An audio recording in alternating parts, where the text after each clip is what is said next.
In this video, I am going to explore 3 tips on how we can ensure that we connect with our children so that they listen to us. Give me a thumbs up if you find it so frustrating when they bloody don't. You're just wrecking your brain, your children won't listen to you, especially as they get older. It's just getting more and more complicated. They're having temper tantrums, having fights. Half the time you're probably shouting at them.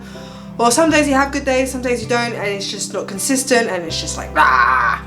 Anyway, so you're going to watch this video till the end, because you'll leave with 3 tips that you could choose from so that you can feel confident that your children will start to really listen to you because you're working on connecting with them. Now this is super important before I dive into the tips, right? And there's going to be some time steps below, by the way, so you can skip these parts if you don't have the patience, you know, to like listen to me waffle before I go to the tips. There's a timestamp, so click on those. But anyways, what's really important about this video, my point is that we need to learn to connect with our children. Sometimes I visit families, I work with parents, and they say to me, oh, you know, my child's not listening, and it's just driving me nuts, I don't know what else to do. But then half the time, when I probe further, there isn't much of a connection, a bond, focus in the relationship. It's just very much, oh yeah, go, you know, school run, this, that, homework, bed, and which I get it, we need that, but we need to also find windows where we're connecting with our children. And the reason why is because when we connect with our children, they're more likely to want to please us. They're going to feel more that they can trust us. They're going to feel more at ease. They're going to feel that they're loved. Obviously, we love our children. We want what's best for them. But the more we can work on connecting with our children rather than focusing so much on them listening to us, it's actually counterintuitive. They're just going to naturally want to listen to us because they feel connected. So, what are these tips? Let's dive into number 1. Okay, they're not in specific orders. So the first tip is, where possible, and I know this is hard to do because it's super hard for me to do as well.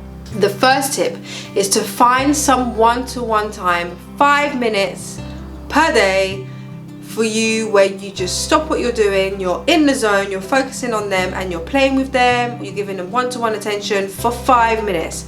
If you could do that on a regular basis, ideally every day, where possible. Like I said, I can't always fulfill this, but we can aim high and then hopefully like get a mediocre result, right? But I would prefer we spend 5 minutes a day, one-to-one focused time with our child, than 2 hours, 3 hours every once in a while, once a month, you know, twice a month. I would rather that, because it's so much more powerful to just stop what you're doing, spend 5 minutes with them. Sometimes that's all they need, and they feel like you're attending to them, and they get to have quality time with you, and they're like, oh, because right now at this age where they're so young, like toddlerhood, infanthood, their world is you. All they care about and love is you. Their world revolves around you, and it's through you that they experience the world. So when they get that attention, they love it. So that's the first tip. The second tip is to, where possible, stop what you're doing and just acknowledge them when they're speaking to you. Respond when they're listening to you. So sometimes I'm doing the washing up, I'm trying to tidy, I love to do my chores. Like if the house is too messy, I kind of go like, overwhelmed. So that can sometimes overtake my priorities of the one-to-one time and of responding when they're listening to me. But when I do catch myself like getting too absorbed in what I'm doing and sort of ignoring my toddlers and my infant, I've got a 3-year-old if you didn't know, and a 1-year-old, then I start to just pause and I stop myself and I go, ooh, let me just stop the washing up a minute and just actually acknowledge that my child is literally, you know, clinging onto my leg trying to get my attention. So I would turn around and look at her and then go, oh wow, and she'll show me that she's doing something or that she's drawn something, and she's like, oh, it's for you, and it always tends to be something sweet that she's trying to say to me. So I stop and I acknowledge, and then I can go back to what I was doing. And that will ensure that she starts to feel valued, that what she says is valuable, she feels seen. I mean, these are all very simple needs that humans need, even us as humans. If you can imagine that you're walking around the house, you're trying to get your partner's attention or your sister's attention or your mum's attention, and they're just ignoring you like, oh yeah, I'll be there in a minute. How's it going to make you feel, right? So having that constant lack of response can be quite diminishing to your self-esteem. So every once in a while, where we can, so it could be even once throughout that whole day, that's brilliant, you know. Just try to work on responding when they talk to you. The third tip is to acknowledge their emotions. So it could go as far as, you know, you're telling your child you're at the park and you're saying, look, it's time to go home, and your child's starting to get really angry, really upset, and I really don't want to go. Instead of, you know, really trying to, oh yeah, but we have to go, I told you 5 minutes ago, and trying to create this argument, and it's sort of escalating, and you're getting heated up and they're getting heated up, and it's just a big fireball. You could just simply get to their level and say, look, I can see you're really angry, and you label the emotion for them so they can understand how they're feeling. I completely get it. I would be upset too if I was having so much fun and I have to go home. What would you like to play with at home? How about we make home really, really fun? Do you want to play with your favorite car, or, you know, and you would just acknowledge, and they will start to feel seen and like, actually, yeah, I am upset, mum. Thank you for seeing that. And they will instantly start to calm down.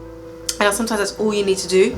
So once you're able to do that, it's so much easier for them to listen, because like I said, you acknowledge their emotions. I know you're really upset, you don't want to leave the party, or I know you're really angry, you want that lollipop and mummy said no.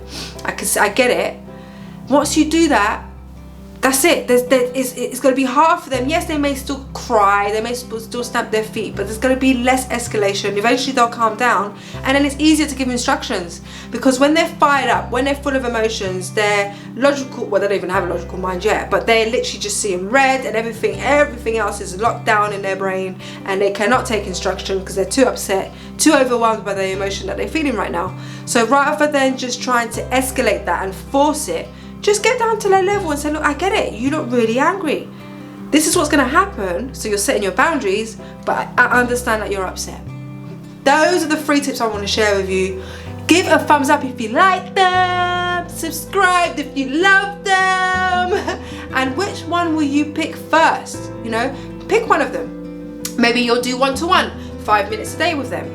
Maybe you'll work on responding when they try to get your attention. Even if you could do that once a day, twice a day, just respond when they want your attention. Or even when you're really busy, unless you're doing something very important, of course, you might go to another room.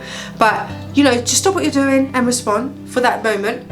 Or you might work on acknowledging their emotions more. So let me know in the comments which one you're going to pick first. I really hope that inspires you to go ahead and take action, so that your children will listen to you. They're going to want to listen to you because you're connecting with them, you're bonding with them. It's so much easier to impart rules and boundaries when you're connected with your child, and it really pays dividends when they go into teenagehood, because if they're connected with you and they have a positive relationship with you, they're actually going to want to please you. Yes, there'll be days when they rebel, that's teenagers, but fundamentally they're going to want to please you, listen to you, they get it.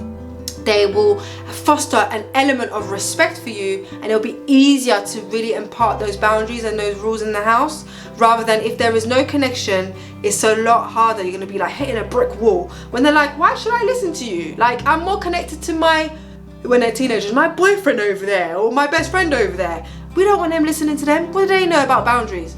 They need to listen to us. So set those connection bubbles around your child, and honestly, you can't go wrong. So I hope that helps. Stay tuned for more videos every Sunday. I always post from about 7 p.m, so stay tuned. Thank you for watching till the end.